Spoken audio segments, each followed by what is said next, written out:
Chapter 17. In the Name of the Law. What was to be the issue of this remarkable adventure?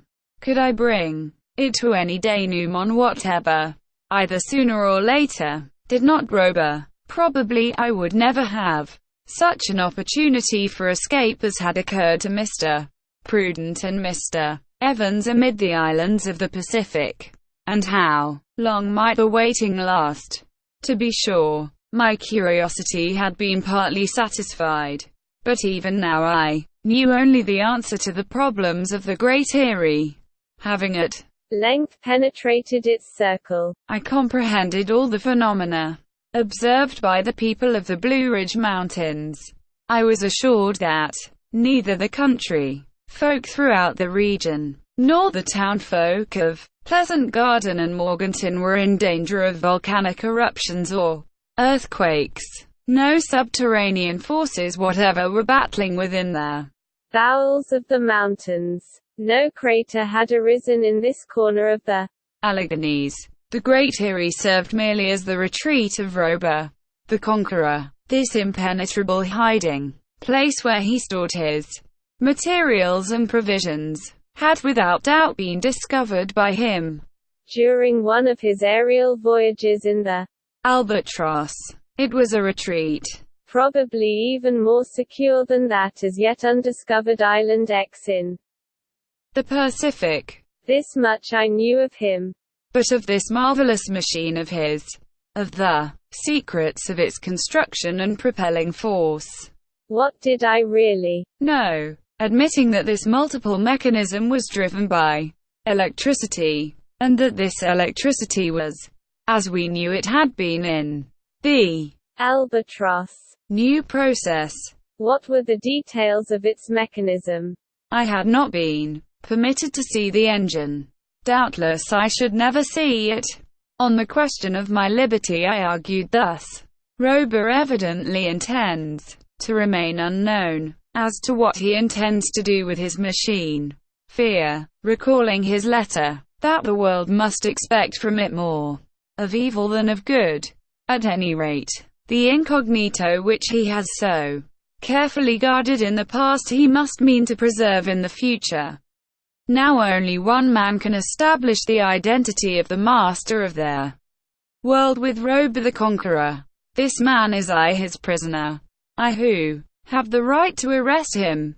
I who ought to put my hand on his shoulder, saying, in the name of the law. On the other hand, could I hope for a rescue from without? Evidently not. The police authorities must know everything that had happened at Black Rock Creek. Mr. Ward, advised of all the incidents, would have reasoned on the matter as follows. When the Terror quitted their creek dragging me at the end of her hawser, I had either been drowned, or, since my body had not been recovered, the Terror, and was in the hands of its commander. In the first case, there was nothing more to do than to write deceased after the name of John Strock, Chief Inspector of their Federal Police in Washington. In the second case, could my confreres hope ever to see me again? The two destroyers which had pursued their Terror into the Niagara River had stopped perforce when the current threatened to drag them over the falls. At that moment, night was closing in, and what could be thought on board the destroyers but that their Terror had been engulfed in the abyss of the cataract? It was scarce possible that our machine had been seen when, amid the shades of night, it rose above the Horseshoe Falls, or when it winged its way high above their mountains on its route to the Great Eyrie. With regard to my own fate, should I resolve to question Rober, would he consent even to appear to hear me? Was he not content with having hurled at me his name? Would not that name seem to him to answer everything? That day wore away without bringing the least change to the situation. Rober and his men continued actively at work upon their machine, which apparently needed considerable repair. I concluded that they meant to start forth again very shortly, and to take me with them. It would, however, have been quite possible to leave me at the bottom of the Erie. There would have been no way by which I could have escaped, and there were provisions at hand sufficient to keep me alive for many days. What I studied particularly during this period was the mental state of Rober. He seemed to me under the dominance of a continuous excitement. What was it that his ever-seething brain now meditated? What projects was he forming for the future? Toward what region would he now turn? Would he put in execution the menaces expressed in his letter? The menaces of a madman. The night of that first day, I slept on a couch of dry grass in one of the grottos of the Great Erie.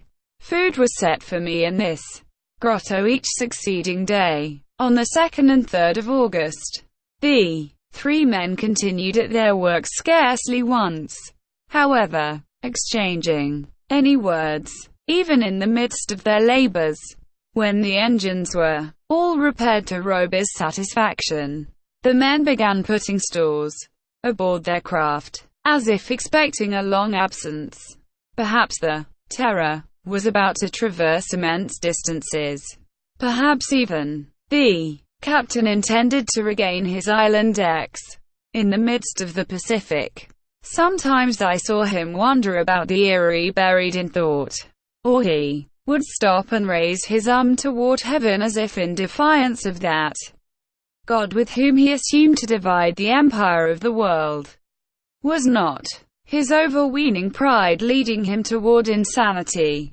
An insanity which his 2 companions, hardly less excited than he, could do nothing to subdue. Had he not come to regard himself as mightier than the elements which he had so audaciously defied even when he possessed only an airship, the Albatross?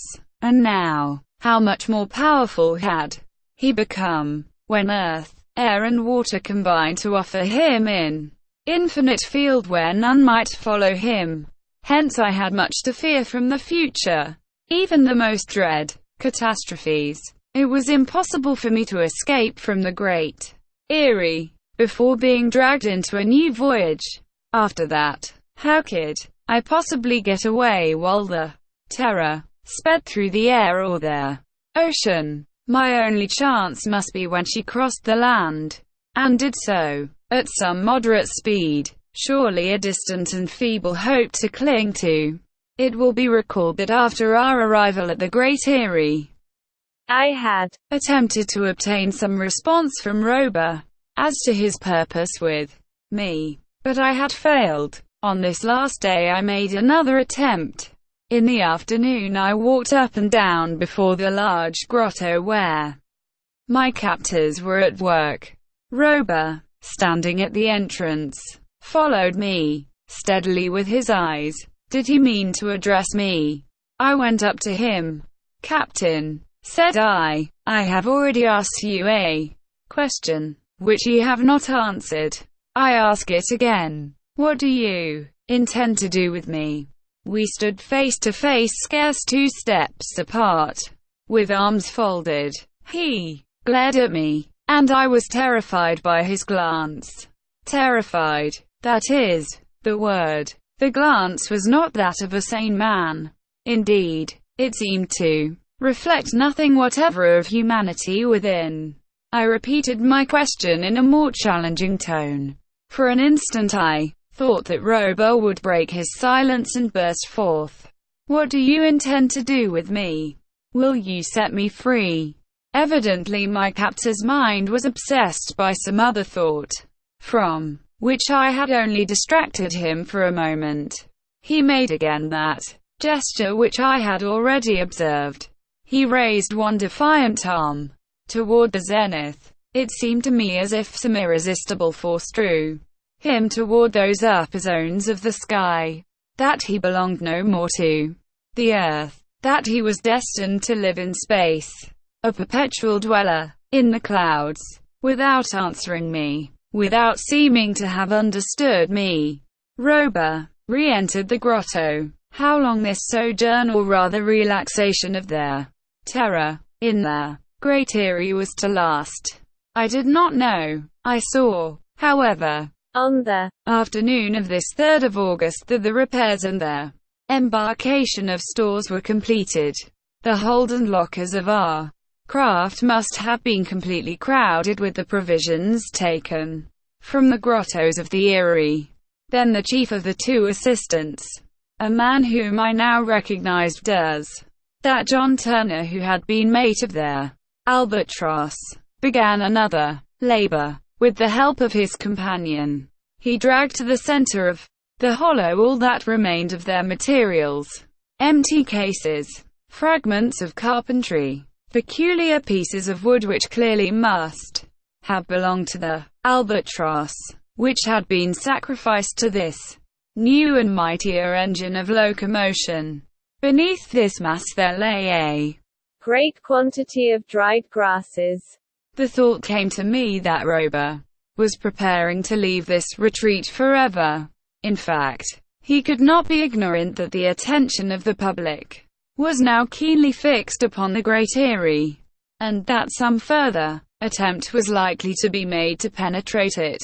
Must he not fear that some day or other the effort would be successful, and that men would end by invading his hiding place? Did he not wish that they should find there no single evidence of his occupation? The sun disappeared behind the crests of the Blue Ridge. His rays now lighted only the very summit of Black Dome towering in the northwest. Probably their terror awaited only the night in order to begin her flight. The world did not yet know that the automobile and boat could also transform itself into a flying machine. Until now, it had never been seen in the air. And would not this 4th transformation be carefully concealed until the day when the master of the world chose to put into execution his insensate menaces? Toward 9 o'clock, profound obscurity enwrapped the hollow. Not a star looked down on us. Heavy clouds driven by a keen eastern wind covered the entire sky. The passage of their terror would be invisible, not only in our immediate neighborhood, but probably across all the American territory and even the adjoining seas. At this moment Turner, approaching the huge stack in the middle of the Erie, set fire to the grass beneath. The whole mass flared up at once. From the midst of a dense smoke, the roaring flames rose to a height which towered above the walls of the Great Eyrie. Once more the good folk of Morganton and Pleasant Garden would believe that the crater had reopened. These flames would announce to them another volcanic upheaval. I watched the conflagration. I heard the roarings and cracklings which filled the air. From the deck of the Terror, Rober watched it. Also, Turner and his companion pushed back into the fire the fragments which the violence of the flames cast forth. Little by little the huge bonfire grew less. The flames sank down into a mere mass of burnt-out ashes, and once more all was silence and blackest night. Suddenly I felt myself seized by the arm. Turner drew me toward their terror, and moreover what could be worse than to be abandoned without resources in this prison whose walls I could not climb? As soon as I set foot on the deck, Turner also embarked. His companion went forward to the look-out. Turner climbed down into their engine room, lighted by electric bulbs, from which not a gleam escaped outside. Rober himself was at the helm, the regulator within reach of his hand, so that he could control both our speed and our direction. As to me, I was forced to descend into my cabin, and the hatchway was fastened above me. During that night, as on that of our departure from Niagara, I was not allowed to watch the movements of their terror. Nevertheless, if I could see nothing of what was passing on board, I could hear the noises of the machinery.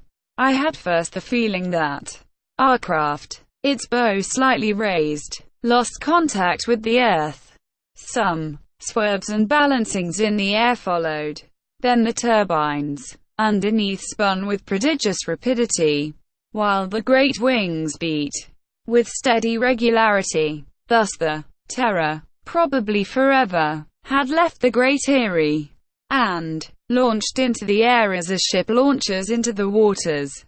Our captain soared above the double chain of the Alleghanies, and without doubt, he would remain in the upper zones of the air until he had left all the mountain region behind. But in what direction would he turn?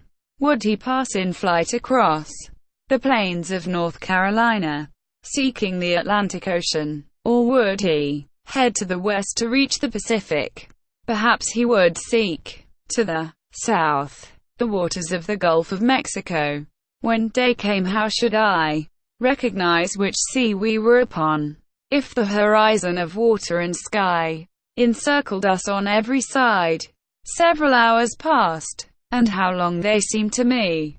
I made no effort to find forgetfulness in sleep. Wild and incoherent thoughts assailed me. I felt myself swept over worlds of imagination, as I was swept through space by an aerial monster, at the speed which the Terror possessed. Whither might I not be carried during this interminable night?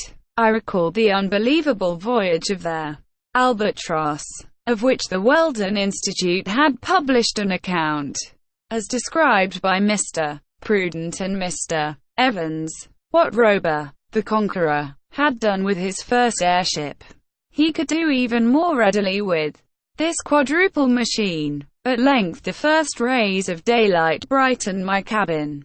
Would I be permitted to go out now, to take my place upon the deck, as I had done upon Lake Erie? I pushed upon the hatchway. It opened. I came halfway out upon the deck. All about was sky and sea. We floated in the air above an ocean, at a height which I judged to be about 1,000 or 1,200 feet. I could not see Rober, so he was probably in the engine room. Turner was at the helm, his companion on the look out. Now that I was upon the deck, I saw what I had not been able to see during our former nocturnal voyage: the action of those powerful wings which beat upon either side at the same time that the screws spun beneath the flanks of the machine. By the position of the sun, as it slowly mounted from the horizon, I realized that we were advancing toward the south. Hence, if this direction had not been changed during the night, this was the Gulf of Mexico which lay beneath us. A hot day was announced by the heavy-livered clouds which clung to the horizon. These warnings of a coming storm did not escape the eye of Rober when toward 8 o'clock he came on deck and took Turner's place at the helm. Perhaps the cloud bank recalled to him the waterspout in which the Albatross had so nearly been destroyed, or the mighty cyclone from which he had escaped only as if by a miracle above the Antarctic Sea. It is true that the forces of nature which had been too strong for the Albatross might easily be evaded by this lighter and more versatile machine. It could abandon the sky where the elements were in battle and descend to the surface of the sea.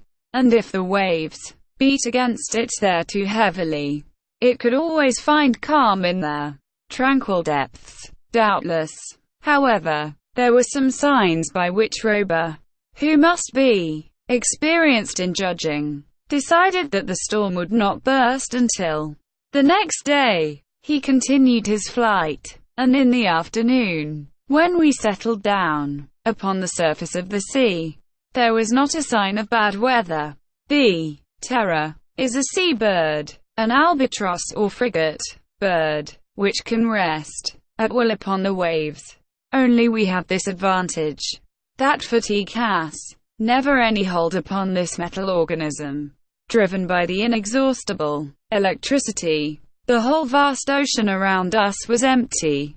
Not a sail nor a trail of smoke was visible even on the limits of the horizon. Hence our passage through the clouds had not been seen and signaled ahead. The afternoon was not marked by any incident. The Terror advanced at easy speed. What her captain intended to do, I could not guess.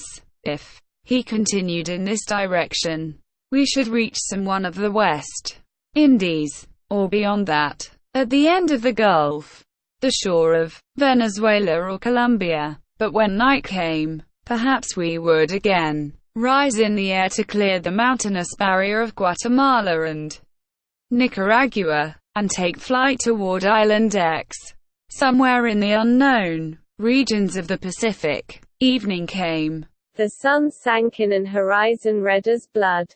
The sea glistened around the Terror, which seemed to raise a shower of sparks in its passage. There was a storm at hand. Evidently our captain thought so. Instead of being allowed to remain on deck, I was compelled to re-enter my cabin, and the hatchway was closed above me. In a few moments from the noises that followed, I knew that the machine was about to be submerged.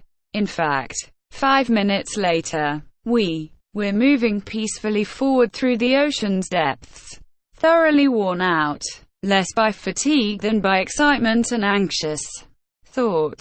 I fell into a profound sleep, natural this time and not provoked by any soporific drug. When I awoke, after a length of time, which I could not reckon, the Terror had not yet returned to the surface of the sea. This maneuver was executed a little later. The daylight pierced my porthole, and at the same moment I felt the pitching and tossing to which we were subjected by a heavy sea. I was allowed to take my place once more outside the hatchway, where my first thought was for the weather. A storm was approaching from the northwest. Vivid lightning darted amid the dense black clouds. Already we could hear the rumbling of thunder echoing continuously through space. I was surprised, more than surprised, frightened, by the rapidity with which the storm rushed upward toward the zenith. Scarcely would a ship have had time to furl her sails to escape the shock of the blast, before it was upon her. The advance was as swift as it was terrible. Suddenly the wind was unchained with unheard-of violence, as if it had suddenly burst from this prison of cloud. In an instant a frightful sea uprose. The breaking waves, foaming along all the crests, swept with their full weight over the Terror. If I had not been wedged solidly against the rail, I should have been swept overboard. There was but one thing to do: to change our machine again into a submarine. It would find security and calm at a few dozen feet beneath the surface.